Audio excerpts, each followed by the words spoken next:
Is E3 dying? The short answer is no, so for those of you with short attention spans, thanks for joining us. For the rest of you, let's continue. Discussions about the Electronic Entertainment Expo's, aka E3's, inevitable demise is nothing new. People have been saying for years that the show is either not relevant or will die off any day now. The show has been around for 25 years and faces new challenges every year. Although it has, in my mind, diminished in relevance recently, I still believe it has something to offer modern audiences. Sony sent shockwaves throughout the gaming world last year when it announced that it was skipping E3 for the first time ever. This announcement renewed the E3 haters' arguments that the show just wasn't important anymore. E3 defenders responded that Sony probably only skipped the show since the PS4 was entering the final stretch of its life cycle and thus Sony didn't have anything new to talk about.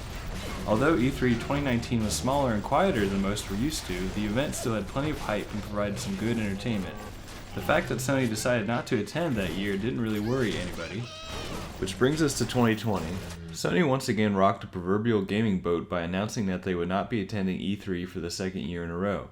Although a valid argument was made as to why Sony didn't attend in 2019, the same could not be said for 2020. Why? Because Sony has a brand new console, the PS5, coming out later this year, which means that the company should have plenty to talk about and show off at trade shows. Instead of using E3 as the vehicle to unveil its new projects, Sony has decided to show its products off elsewhere. This is a big problem for E3. Sony isn't the only problem for E3 in 2020. Jeff Keely, who has basically become the leading ambassador for video games over the past few years, also announced that he would not be attending E3 for the first time since its inception. Like Sony, Jeff didn't really elaborate on his decision not to go to the show. All he said was that he doesn't feel comfortable participating in the show. I don't know what that means, but it sure sounds ominous. The decisions by both Sony and Jeff Keely not to attend E3 may have something to do with the changes the ESA, the group responsible for planning E3, are instituting for 2020. While there have only been rumors as to what they plan, there have been leaks that point to the show becoming celebrity and social media influencer heavy, which sounds awful by the way. The ESA may have been influenced by the wild reception that Keanu Reeves received at Microsoft's E3 2019 press conference. If this is the case and is a reason for Sony and Jeff's absence, then I hope the ESA reconsiders its decisions. The reason I'm telling you all this bad news about E3 2020 in a video about why I think E3 isn't dying is to illustrate some of the challenges the show faces. And let's be clear here, these are daunting challenges. It's not a good luck having one of the big three console manufacturers skipping your show entirely. Despite these issues, I still think E3 has a lot going for it. For starters, even though a few companies aren't attending the show, they still like to drop video game related news, i.e. release date announcements, trailers, etc., around the time E3 takes place. Sony itself did this last year when it released a Death Stranding trailer a week or two ahead of the show. What this tells me is that companies know that there's a lot of hype surrounding the event and they want to take advantage of it even though they're not attending. The ESA, if it wants to make E3 great again, needs to convince the companies who do that to instead make those announcements at the show itself or, at the very least, under the E3 branding. Since I don't know the exact reason why Sony is skipping the show, this may be a difficult task, but this will go a long way towards revitalizing E3's image.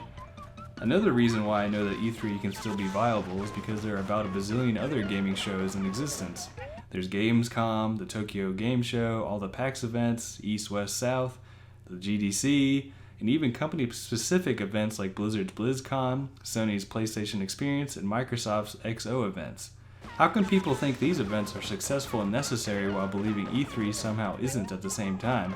It doesn't make sense to me. Is it because these events allow fans to participate and E3 does not? Well, the ESA may have learned its lesson because, starting in 2019, E3 became open to the public for the first time ever. This will surely allow E3 to keep its relevance going forward, as it will not only be a place for new games to be shown off, since games can be availed at any time nowadays using a magical thing called the internet, but will allow the public to actively participate.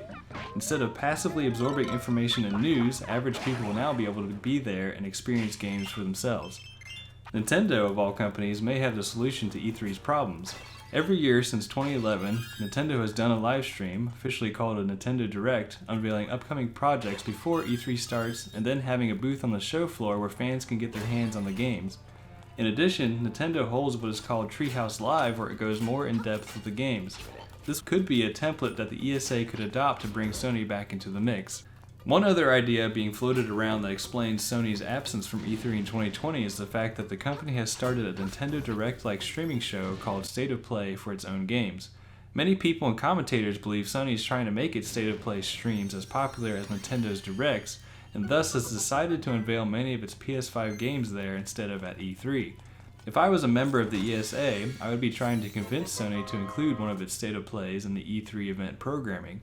This would surely be a convenient way to bring Sony back into the fold, just like Nintendo does with its Directs every year. Sony could be successful as well should it choose to rejoin the E3 lineup. I believe it would be in the best interest since E3 still generates tons of buzz every year. I know I've spent a lot of time talking about Sony here today, but I feel I should share my thoughts about it since Sony is a big part of the games industry. It's important to note that many major companies are still participating in E3. EA, Bethesda, Square Enix, Nintendo, and Microsoft will all be at the show in some fashion even though Sony won't be. The fact of the matter is then that E3 2020 will still be a force to be reckoned with and should be full of surprises and announcements. This is why I don't think E3 will fade away anytime soon. This doesn't mean that the ESA should be complacent and not make changes. On the contrary, it definitely should, and it seems to be doing so since it is allowing fans to once again gain entry to the event.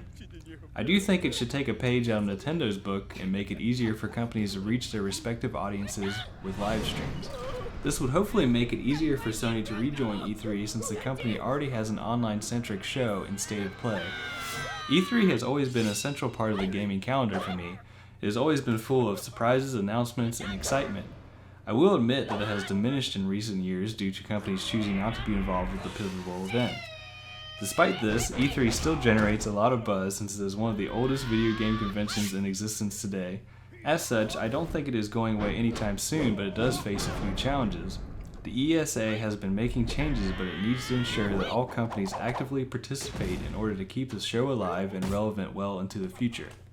Thank you all for listening and watching. What do you all think of E3? Do you still believe it is relevant and necessary in 2020? Will you be watching or even attending? What do you think needs to be changed? Let me know. Okay, bye. I forgot to mention that E3 might not even happen this year because of the coronavirus, so I guess we'll see if it even happens, but hopefully it does since it always is a good time, at least from my perspective.